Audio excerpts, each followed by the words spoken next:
প্রথম ধাপে ৫৯ জেলায় ১৩৯ উপজেলায় ভোট গ্রহণ চলছে। সকাল ৮টায় শুরু হয়ে বিরতিহীনভাবে চলবে বিকেল ৪টা পর্যন্ত। উপজেলা নির্বাচনের আরও খবর জানাতে আমাদের সাথে নারায়ণগঞ্জ এবং টাঙ্গাইল থেকে যুক্ত হচ্ছেন আমাদের দুজন সহকর্মী। নারায়ণগঞ্জের জামিয়া ইসলামিয়া আলিম মাদ্রাসা কেন্দ্রে আছেন সহকর্মী ফরহাদ ইবনে মালিক। ফরহাদ, আপনি যে কেন্দ্রে রয়েছেন সেখানে ভোটার উপস্থিতি এখন কেমন দেখছেন বেলা বাড়ার সাথে সাথে, এবং সংঘর্ষের কোনো খবর রয়েছে কিনা?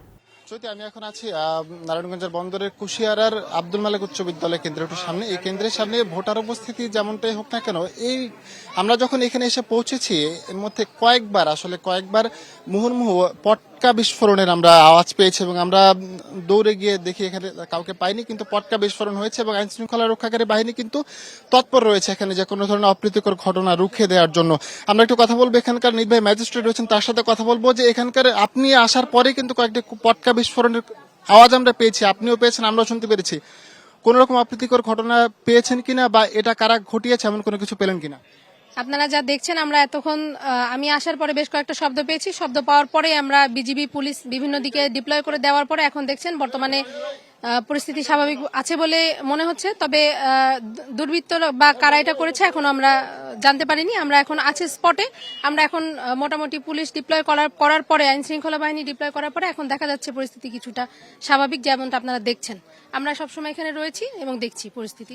এই পরিস্থিতিকে মনে করেন যে ৪টা পর্যন্ত সুষ্ঠুভাবে ভোট গ্রহণ হবে? এক জায়গাতে আমরা এক প্রার্থীর সমর্থকরা অন্য প্রার্থীকে মারধরের অভিযোগ আমরা পেয়েছি, এখন পটকা বিস্ফোরণ। শান্তিপূর্ণভাবে ভোট কি তাহলে হতে পারবে বলে মনে করেন?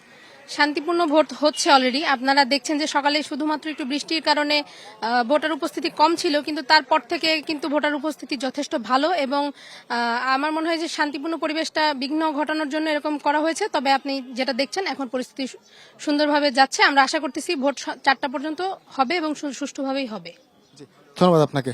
চৈতি, যেমনটা শুনছিলেন যে এখানকার আইন শৃঙ্খলা পরিস্থিতি নিয়ে জানাচ্ছিলেন নির্বাহী ম্যাজিস্ট্রেট, এবং আমরা যতটুকু আপনাদেরকে জানাতে পারছি যে এই সকাল থেকে বৈরী আবহাওয়ার জন্য ভোটার উপস্থিতি একটু কম হলেও ভোটার উপস্থিতি পরে বেড়েছে, কিন্তু বাড়ার পরে কিন্তু বেশ কয়েকটা জায়গাতে, আমরা একটি জায়গাতে মারধরের খবর আমরা পেয়েছি এবং এখন কিন্তু আমরা এখানে খবর পেলাম যে, এবং আমরা যখন এখানে আসলাম তখন কিন্তু আমরা দেখলাম যে এখানে একের পর এক কয়েকটি পটকা বিস্ফোরণ হয়েছে এবং পরিস্থিতি সামাল দেওয়ার জন্য আইন শৃঙ্খলা বাহিনী এখানে নিয়োজিত হয়েছেন। পরিস্থিতি কি হবে নির্বাচন ৪টা পর্যন্ত আসলে সুষ্ঠুভাবে ভোট গ্রহণ করা সম্ভব হবে কিনা, আরো বড় রকম অপ্রীতিকর ঘটনার সম্মুখীন হতে হবে কিনা, সেটা আসলে সময় গড়ালেই বলা যাবে। তবে এখন পর্যন্ত এই ছিল আমার কাছে নারায়ণগঞ্জের বন্দরে কুশিয়ারা থেকে সর্বশেষ। চৈতি, সংঘর্ষের মধ্যে নিরাপদে থাকবেন ফরহাদ, ধন্যবাদ আপনাকে।